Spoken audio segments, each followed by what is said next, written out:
எல்லாருக்கும் வணக்கங்க. இந்த வீடியோவில் நம்ம பார்க்க போகிற டாபிக் என்ன அப்படின்னா, துருவ கணிதம் பாகம் 2. போன வீடியோவில் வந்து எண்களை வச்சு உடன் பிறந்தவர்களை எப்படி கண்டுபிடிக்கிறதுன்னு பார்த்தோம். திதிகளை வச்சு உடன் பிறந்தவர்களை எப்படி கண்டுபிடிக்கிறதுன்னு பார்த்தோம். இந்த வீடியோவில் வந்து ராசிகளை வச்சு துருவ கணிதம் பார்க்குறது, ஆங்கில எழுத்துக்களை வச்சு துருவ கணிதம் பார்க்குறது, நட்சத்திரத்தை வச்சு துருவ கணிதம் பார்க்குறது அப்படிங்கிறத பார்க்க போகிறோம். அந்த வீடியோ பார்த்துட்டு ஒரு ஜோதிடர் வந்து கால் பண்ணார். அவர் வந்து இந்த மாதிரி துருவ கணிதத்தை வச்சு பொழப்பு ஓட்டுறாருன்னு நினைக்கிறேன் நான். அவர் வந்து கூட பிறந்தவங்க எத்தனை பேர் அப்படின்னு உங்களால் ஜாதகத்தை பார்த்து சொல்ல முடியுமா அப்படின்னு கேட்குறாரு. அது யாராலையுமே வந்து துல்லியமாக சொல்ல முடியாது. அதனால தான் இந்த துருவ கணிதம் அப்படிங்கிற கான்செப்டே உருவாக்கி கோட் வேர்டு மாதிரி எல்லா ஜோதிடர்களும் யூஸ் பண்ணியிருக்காங்க. முன்னாடி இவர் கால் பண்ணதுக்கப்புறம் தான் தெரியுது இன்னுமே வந்து அது நடைமுறையில் இருக்குது அப்படின்னு எனக்கு புரியுது. ஆனால் இப்போ ட்ரெண்டு மாறிப்போச்சு. இப்போ புக் எழுதி ஜாதக நோட்டில் வந்து எழுதி பண்ணுறது வந்து இப்போ ட்ரெண்டு மாறிடுச்சு. இப்போ வந்து இன்னும் அட்வான்ஸ்டாக எப்படி வந்து நீங்கள் இந்த மாதிரி கோட் வேர்டு யூஸ் பண்ணி பண்ணலாங்கிறத யோசிங்க. அல்லது ஜோதிடத்தை வச்சு நீங்கள் எப்படி வந்து உடன்பிறப்பில் கண்டுபிடிக்கலாம் அப்படிங்கிறத நீங்கள் ஆராய்ச்சி பண்ணி கண்டுபிடிங்க. இது வந்து நான் யாரையும் காட்டி கொடுக்கறதுக்காக நான் போடல. இந்த மாதிரி நடந்திருக்கு சம்பவங்கள், இது மாதிரி செய்கிறாங்க அப்படிங்கிறது நான் சொல்கிறேன், அவ்வளோதானே தவிர இது யாரையும் வந்து மோசம் பண்ணணும் அப்படிங்கிற எண்ணம் எனக்கு கிடையாது. இந்த மாதிரி நடக்குதுன்னு சொல்கிறேன் நான். ஆனால் இப்போ அழிஞ்சிருச்சு. இந்த மாதிரி விஷயங்கள் வந்து இப்போ நடைமுறையில் இருக்கா அப்படின்னா 10% வேணால் இருக்கலாமே தவிர 90%க்கு மேலே அழிஞ்சிருச்சு. ஏன்னா இப்போ வந்து ட்ரெண்டு மாறிடுச்சு. எல்லாருமே வந்து ஆன்லைன்லேயே வந்து ஹாரோஸ்கோப் தான் பார்க்குறாங்க. யார் வந்து பழைய நோட்டை வச்சு பார்க்குறது வந்து ரொம்ப கம்மி தான். அப்படி நீங்கள் எழுதுனவங்க இதை பார்த்து எழுதிக்கோங்க. ட்ரெண்டு மாறிடுச்சு, நீங்களும் மாறிக்கோங்க. என்கிட்ட வந்து கால் பண்ணிவிட்டு இது ஏன் போடுறேன்னெலாம் கேட்குற வேலையெல்லாம் வச்சுக்காதீங்க. இன்னும் நீங்கள் கேட்க அதிகமாக தான் நான் இந்த மாதிரி வீடியோஸ் வந்து போடுவேன். நான் வந்து என்னை மாற்றிக்க முடியாது. நீங்கள் திருட்டு வேலை பார்க்குறீங்கன்னா நீங்கள் மாறிக்கோங்க, அவ்வளோதான் நான் சொல்ல முடியும். இப்போ இந்த ராசி துருவ கணிதம் அப்படிங்கிறது எப்படி கால்குலேட் பண்ணப்படுது அப்படின்னா, லக்னம்ங்கிறது ஜாதகர், செவ்வாய்ங்கிறது ஜாதகனுடைய கூட பிறந்தவங்க. இதை ராசியின் அடிப்படையில் துருவ கணிதம் கால்குலேட் பண்ணப்படுது. மேசம் அப்படின்னா 1, ரிஷபம்னா 2, மிதுனம்னா 3 அப்படி நீங்கள் எடுத்துக்கோங்க. அப்போ மேசம் ரிஷபம் அப்படின்னா முதல்ல மேசம் வருதுங்கிறது ஆணாக எடுத்துக்கிறோம், ரிஷபம்ங்கிறது கடைசியாக வர்றதுனால பெண் வர்க்கத்துக்கு நம்ம எடுத்துக்கிறோம். அப்போ ஜாதகனுடைய கூட பிறந்தவங்க ஒரு ஆண் 2 பெண் அப்படின்னு சொல்கிறோம், மேசம் ரிஷபங்கிறதுனால. அடுத்து லக்னம் செவ்வாய் மிதுனம் ஒரு இன்ட்டு மார்க் போட்டிருக்கோம் அப்படின்னா ஜாதகனுடைய உடன்பிறப்பு 3 ஆண்கள் பெண்கள் இல்லை. அடுத்து லக்னம் சூரியன் 0 கடகம் அப்படின்னா ஜாதகனுடைய தந்தையோட கூட பிறந்தவங்க ஆண்கள் வர்க்கம் இல்லை, பெண்கள் 4 பேர் அப்படின்னு சொல்லலாம்.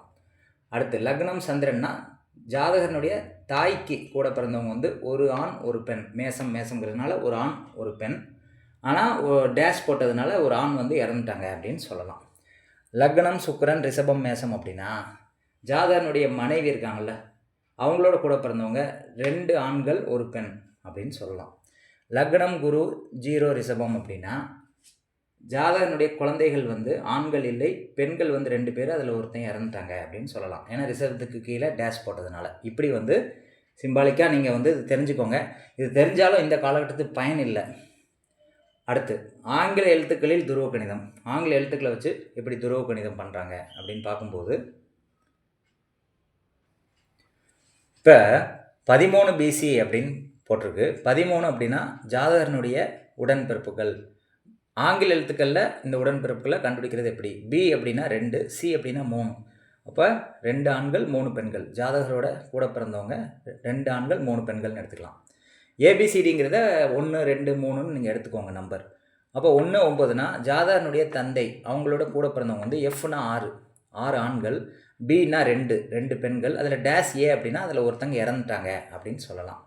17 ஏசி அப்படின்னா ஜாதகனுடைய மனைவியினுடைய கூட பிறந்தவங்க. ஏசி அப்படின்னா ஏன்னா ஒரு ஆண், சினா 3 பெண்கள். 15 டேஷ் பி அப்படின்னா ஜாதகனுடைய குழந்தைகள் ஆண்கள் இல்லை, பெண்கள் 2 பேர் அப்படின்னு சொல்லலாம்.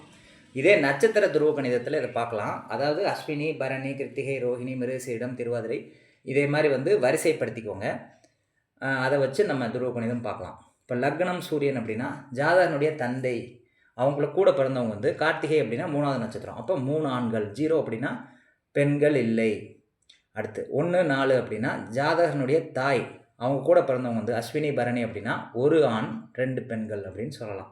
1, 5 கிருத்திகை இன்டு மார்க் அப்படின்னா ஜாதகருடைய குழந்தைகள் 3 ஆண் குழந்தைகள், பெண் குழந்தைகள் இல்லை அப்படின்னு சொல்லலாம். இப்படி வந்து இன்றைக்கி ராசி துருவ கணிதம், ஆங்கில எழுத்துக்கள் மூலம் துருவ கணிதம், நட்சத்திர துருவ கணிதத்தை பற்றி பார்த்துருக்கோம். இது தெரிஞ்சாலுமே ஒரு பயன் இல்லை. இதை போட்ட உடனே ஒருத்தர் வந்து தொழில்முறை ஜோதிடர் வந்து கால் பண்ணுறாரு, ஏன் இப்படிலாம் போடுறீங்க அப்படின்ட்டு. இதெல்லாம் அவுடேட் ஆகிடுச்சு. அதனால் வந்து இப்போ ட்ரெண்டுக்கு ஏற்ற மாதிரி நீங்கள் ஜோதிட பலன்களை கரெக்டாக சொல்ல போனாலே இல்லாட்டி நீங்கள் வந்து நல்ல பேர் வாங்க முடியும். இந்த மாதிரி வேஷம் போட்டு கோட் வேர்டு யூஸ் பண்ணி பண்ணுறது இனிமேல் தேவையில்லை அப்படிங்கிறது தான் என்னுடைய கருத்து. அதனால தான் இதை வந்து நான் ஓப்பனாக சொல்கிறேன். உங்களுக்கு இது பிடிக்கல அப்படின்னா என் சேனலை பார்க்காதீங்கன்ற நான். என்கிட்ட கால் பண்ணி தொந்தரவு பண்ணீங்க அப்படின்னா கோவம் வரும் எனக்கு. அதனால் வந்து தொழில்முறை ஜோதிடர்கள் இந்த மாதிரி கோட் வேர்டு யூஸ் பண்ணி பண்ணுறவங்க தயவு செஞ்சு கால் பண்ணாதீங்க. நீ கால் பண்ணாலும் மேலும் அதிகமாக வீடியோ போடுவேனே தவிர இதை நான் வந்து போடாமல் போக போகிறது இல்லை. ஏன்னா நான் வந்து இந்த மாதிரி வேலைகளை பார்க்குறதில்ல. அப்போ நான் வந்து பயப்பட தேவையில்லை. நன்றி, வணக்கம்.